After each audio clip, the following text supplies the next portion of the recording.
Pillow hands who? What's up, y'all? We back. Sorry I'm a bit late on this one. Honestly, Outlast Trials has been taking up a lot of my week. Check out those videos, by the way. They are absolutely amazing. Everybody worldwide owes Max Holloway the biggest fucking apology, yo. My prediction going in was that he was going to go to a decision, which, honestly, 1 second away he would have. But I would much rather be wrong and still get one of the greatest moments in fighting history. I could watch that knockout 100 million times and still never get over it. To put on a performance like that against Justin Gaethje, absolutely saucing on him and sneaking in beautiful shots. And that spinning back kick that Max does all the time was money in this fight, especially, obviously, when he broke Gaethje's nose at the end of the first round and sent him out of the cage. I was watching the fight live with a few of my friends, and honestly, once we saw that his nose was broken, it was clips. We all pretty much were in agreement that this fight is going one way only. Credit to Gaethje, though. He stayed in there, and in the fourth round, I think it was, he actually was making a bit of a comeback here. I think he won that round on all judges' scorecards. And if you want to get technical about, like, points and scoring and shit, I think Max should have got a point taken for the double eye pokes in, like, I think it was the third round. Wouldn't have made a fucking difference anyway, because kaboom, he fucking knocked Gaethje's shit out. To be up comfortably 3 rounds at least, and all you gotta do is coast to 10 seconds and say, nah, fuck it. We're gonna stand right here in the middle and bang it out, see what we gotta do with the hardest hitter, if not one of the hardest hitters at 155. Max was asked about why he made that decision, and he literally said, I just wanted to see if he could pull it off. That is true BMF shit. That is a bad motherfucker. See, the thing about Max is even when he does that, like, pull into the last second, he's not just throwing wildly. He was very technical in that last 10. Throwing the double body shot into the overhand and just absolutely annihilating Justin Gaethje. The entire arena lit up. Every bar around the world lit up. My bedroom lit up.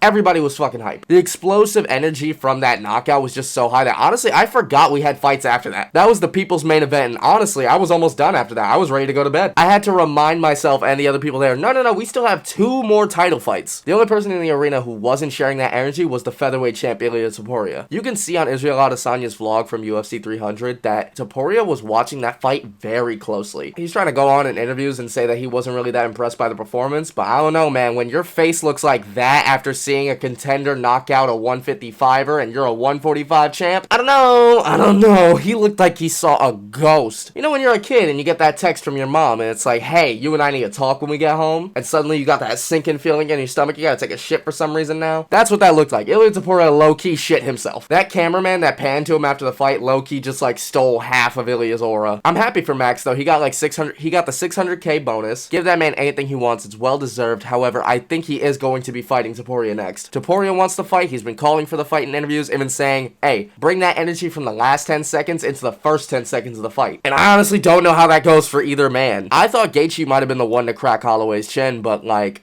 he wasn't. Holloway was taking flush bombs from Gaethje like nothing, regular. There was that one knockdown which for some reason wasn't scored as a knockdown. I don't know why. Scoring is weird in MMA, it really is. But he was absolutely fine, so if Gaethje can't crack that chin, Topuria might crack that chin. I don't know, but honestly, I'm never betting against Max Holloway a day in my life. Even if I was 1v1ing the man in UFC 5, I would not bet against him. For some reason, Max and McGregor were also having some talks back and forth. That fight, to me, makes absolutely zero fucking sense, unless they're gonna do like a BMF title fight and somehow McGregor can come back to 155. More on McGregor in a different video actually, because his fight got announced for I think UFC 303. He's finally fighting Michael Chandler. He's getting back into it. I saw a picture on Twitter today. He's back in the restaurants, you know, no longer drinking on the wine and nothing like that. He's eating some protein steak, got some water. So McGregor is fully back in the camp, I believe, which is good to see. I'm tired of the UFC jerking his career around and fucking off Michael Chandler for like, what, 2 years? Something that people have been talking about is Alexander Volkanovski's recent win over Max Holloway and how impressive that's looking considering how 300 went. Volk even made a funny ass skit basically using the Adesanya meme of like, hey, I beat that guy 3 times. And we'll get to Izzy, but that'll be in Pereira's video, alright? I say personally we give Max and Topuria, we get them in a fight card in Spain or Hawaii, who knows, but I kind of like it for Spain. Where does Justin Gaethje go after all of this, though, to be honest? Everyone was pretty clear that he was going to get the next title shot after Charles, which, funny enough, that didn't go to plan either, but now he's, like, just back into fighting, you know, for defending his spot again. Same with Charles, he has to fight up the ranks again, which is now why we're getting Dustin Poirier versus Islam Makhachev. I think they're fighting at UFC 302. Honestly, I do not have Dustin having a high chance in this fight. I think his last win wasn't too impressive to earn him a title shot against Islam. However, I'm definitely backing my boy Holloway by guillotine choking round 1. Fuck is you talking about? Gilly Goose Gang, huh? They're gonna be using the new UFC gloves for the event, and they're gonna be giving the champions the golden gloves, which honestly I think they look ugly as